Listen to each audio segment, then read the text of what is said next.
Who's that Pokemon? It's Kieran Walsh!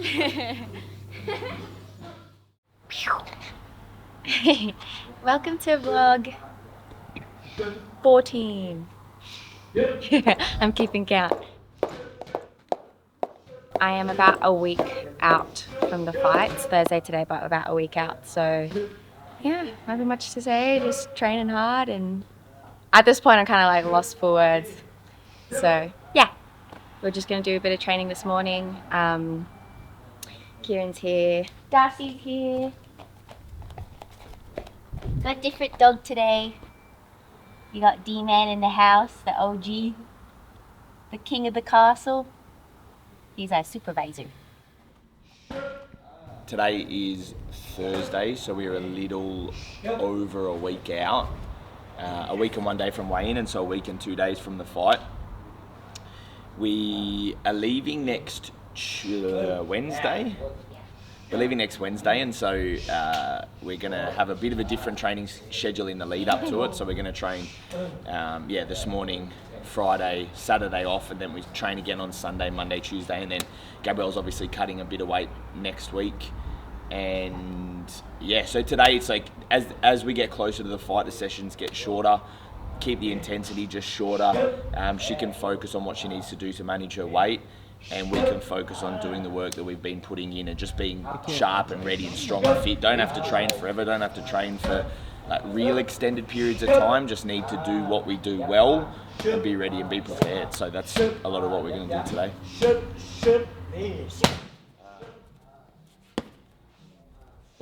Apart from the obvious differences between Muay Thai and kickboxing, being you can't clinch, you can't elbow, you can knee, but you can obviously only grab with one hand. There is a different approach, because some things you can say are scored differently, but at the same time they're not. Both sports still look at damage and power, and some of the greatest kickboxers, in my opinion, or guys and girls who have done really well at kickboxing, were Muay Thai fighters. Most recently, you've got examples of Yogkumpun, who won the K1 Grand Prix at 65 kilos, Muay Thai fighter, formerly like friends of San and Kay, who's in the background there as well. And then you can go back and you can look at a lot of Thais who have done really well, or even foreigners with more of a Muay Thai style. The most prominent and obvious one, of course, being Borkau, and they adapted to, I guess, improving their boxing, improving their footwork even more so, or maybe they already had a great base of footwork which really helped and helped manage the speed and work capacity of the people that they fought.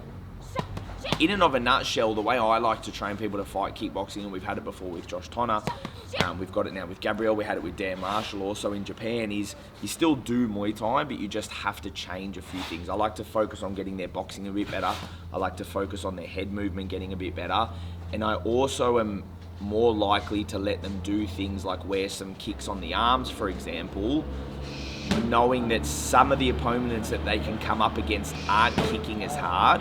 In Thai boxing, we obviously have to check and block and defend kicks, because not only for scoring purposes, but because of the power and the way it can wear you down. But in kickboxing, some of the guys and girls tend to kick a bit quicker, but with less power, and you can almost wear them to give a few back more so than you might in Muay Thai. So my approach isn't to change heaps, it's just to improve on a few things and adapt to a sport, but most importantly prepare for the type of opponent that you're going to have.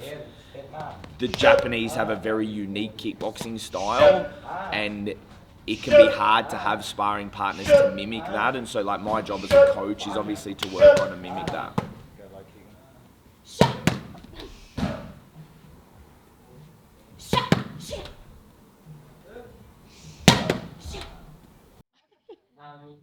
Guys, look at my back. I've been showing Kieran. It does not look the same as it did 10 weeks ago.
Is this my last air bike session? Yeah. This is my last air bike session, assault bike session, aka my last death round. So.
Look at it.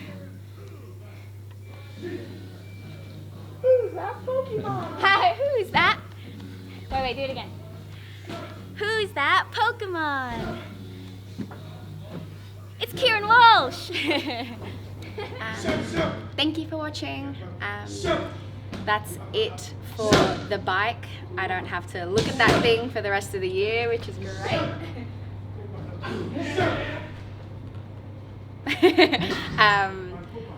Yeah, so I only have one more hard training session this week, and then we'll focus on just cutting weight a bit next week and staying sharp still, keeping everything that I've worked on in my head. But it's crazy to think that this fight camp has flown by, and we're going on to Japan next week, so I'm super excited. We land Wednesday night, so keep an eye out for that. Shawnee, my main man behind the camera, is coming with me, and I'm so excited to document everything. So if there's anything that you want to see while we're in Japan that you want to see me do, comment it down below, and I'll try and do it.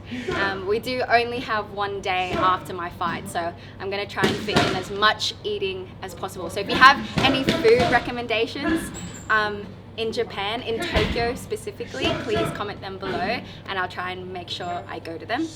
But other than that, please watch Krush next weekend and support me. I'll put the link below to watch this stream, and if you are in Tokyo, Japan, please come and say hi. I'd love to meet you.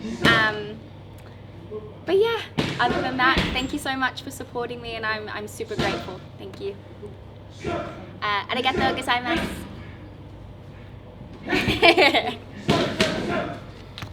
Boom. Is that good? Done. Mad.